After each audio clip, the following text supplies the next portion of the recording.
Hello BookTube, my name's Nadine and welcome to my channel on this rainy, lazy Sunday morning.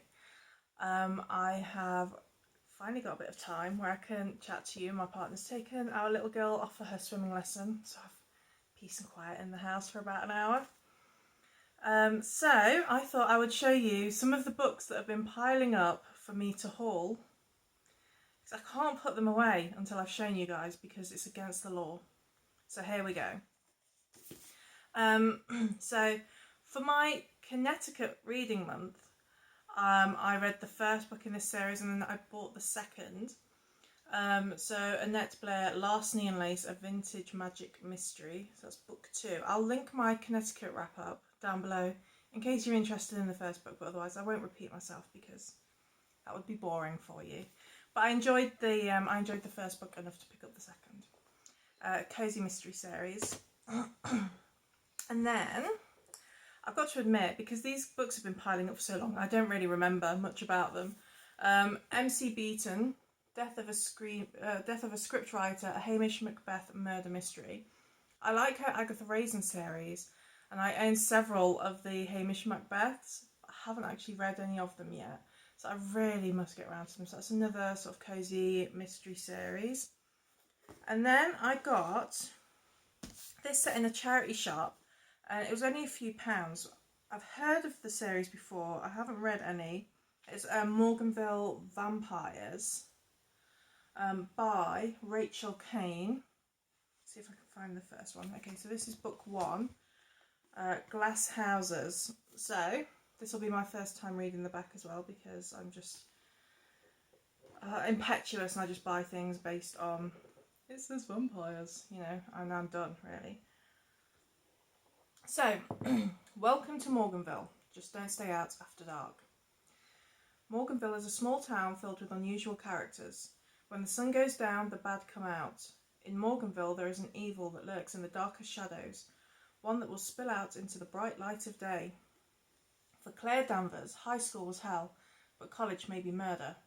It was bad enough that she got on the wrong side of Monica, the meanest of the school's mean girls, but now she's got 3 new roommates who all have secrets of their own. And the biggest secret of all isn't really a secret, except from Claire. Morganville is run by vampires and they are hungry for fresh blood. It's a little bit more YA than I thought, but I'll give it a go. I quite like YA sometimes, so we will see. SFX magazine says dump Maya's Twilight books. Already did. And replace them with the Morganvilles. I mean, to be fair, I only read the first Twilight book. That was enough. Okay, we'll reserve judgment on that, but it was only a few pounds for all of those books, so no great loss. And then I got How Not to Die by Michael Greger MD. Not dying is one of my life goals, so I thought this would really aid me in that. So as far as I'm aware, it talks about like the healthiest foods to eat and what things stop you dying, how to prevent and reverse disease. So I've heard that it's really good. It's been on my list for ages, and then I found it in my village book swap, so I was so pleased at getting that. And then another one that I picked up in the village book swap, in fact a lot of these are, I think pretty much all the rest of the books that I got apart from one were free. I've not heard of this before, The Whole Wide Beauty by Emily Wolfe. So, Catherine Freeman has drifted far from her life as a dancer. Me too. It's never a dancer. Married with a small child and working as a part-time teacher, she has become distant from her life, navigating the world in a dream, drawn one way and another by those who depend on her. Her father, David, is the charismatic director of the Broughton Poetry Foundation in Northumberland. His intense passion for his work masks a complicated inner world, and his already fraught relationship with Catherine is further threatened when she falls in love with his young colleague, Stephen Jericho. Stephen and Catherine risk everything as they explore the extremes of their passionate connection. So yeah, it could be interesting when I'm in the mood for something a bit different to the normal stuff that I read. So yeah, so I got that one. And then The Cactus by Sarah Haywood. Again, it was at the free book swap thingy, and I'd seen this around a lot, so I thought I'd give it a whirl. And then I got The Chalet by Catherine Cooper, which I'm probably going to read sort of later on this year because it's in the Alps, so quite snowy, and yeah, I'm quite seasonal like that. So the snow is hiding more than just secrets. In the French Alps, 2 young men ski into a blizzard, but only one returns. No one knows what really happened that day out on the slopes, and nobody finds a body. 20 years later, 4 people connected to the missing man find themselves in the same luxury ski resort. Each has a secret. 2 may have blood on their hands, 1 is a killer in waiting. Someone knows what happened out in the snow, and somebody will pay. So that will be fun, I think. And then I got 2 Ellie Griffiths books. Now You See Them and The Crossing Places. Again, I don't think I've ever read any Ellie Griffiths, but sometimes I'm in the mood for kind of murder mystery type things, and so I thought I would give those a whirl. Let me know if anybody has read anything by her. And then I got so excited about these ones. So I was out for a walk in the village, and somebody had left a box outside with books in and a sign saying help yourselves, so I did, and I found these 2 and I'd not heard of them, and they just look such fun, and they are Armada paperbacks for boys and girls, and they're pretty old, both by Malcolm Saville. This one is called The Elusive Grasshopper.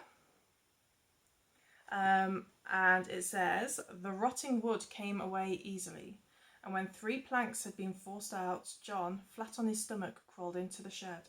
Quick, he shouted. Wilson's on the floor. He's tied up and gagged. Telephone, gasped Wilson. I've got to contact the police. A ruthless gang of smugglers are operating on the marshes of Dungness. They are a challenge to the Lone Piners, intent on tracking them down and exposing them. I thought that just sounded such fun. I might try and give that a go with Hayden at some point, but might not, because it's, you know, nice quick read. I might do both. But yeah, Lone Piners series. Has anybody heard of these? Because I hadn't, but I'm loving the sign. Lone Pine Adventure. Man with 3 fingers. There is something, Jen. Tom was silent for a moment. Then he burst out. It's coming back to me. When the man in the mask hit Ned, then came for me, he was holding a heavy stick or a bar. I could see his hand. There was something peculiar about it. I know what it was. He'd only got 3 fingers. The middle finger was missing. What's the matter, Jen? What's wrong? Her face had gone deathly white. The man at the table behind you, Tom. He's only got 3 fingers on his right hand. Dun dun dun! Fun! And then from the same box I got She Stoops to Conquer by Oliver Goldsmith, which is a play that I've not read. So yeah, I'm looking forward to that. John Steinbeck's Of Mice and Men, which I have read, but not for a long time, and so I thought I would pick that up too. And then Richard Hughes in Hazard. A sea story in the finest tradition. In Hazard tells of a modern cargo steamer caught in a hurricane in the Caribbean and of the men who fought the sea to save her. So I thought that sounded quite good. And then finally was the book that I ordered for my Massachusetts book read this month. I'm hoping to start this today, and that is Shelter by Young Yun. So I can't even remember what this is about.